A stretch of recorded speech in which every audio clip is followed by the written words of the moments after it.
עכשיו, כמובן שזה פשוט, אבל לא כל מה שפשוט הוא קל. ומה זה לגעת אותי? אני רוצה להראות לכם בצורה הרבה יותר פשוטה. כמו שהבנתם, אני יכול להגיד לכם, אני יכול לחוות איתכם. אז אני רוצה לבקש מכם דבר פשוט, שימו ידיים על האוזניים, שתי ידיים על האוזניים.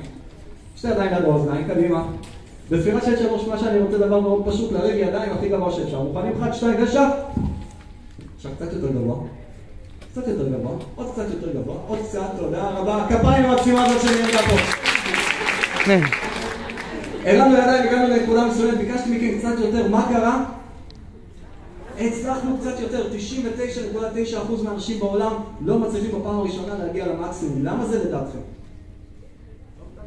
לא מתאמצים, בדיוק, למה לי? מה, המדרוב הזה רוצה שאני ארים ידיים עכשיו? לא שמתי דורדורן, מה? למה עוד? למה עוד? ביטחון, תקיעות מחשבתית, לגמרי, כל מה שאתם אומרות, מקסים, מדויק. ובאמת יש לנו חסמים מנטליים ופיזיים שמונעים מאיתנו להגיע עד המקסימום, אבל כל זה נובע בעיקרון נפלא ונורא של המוח שאנחנו חייבים להכיר, שנקרא עיקרון העצלות. אם המוח יכול לעשות יותר או פשוט, או פחות, מה הוא יעשה?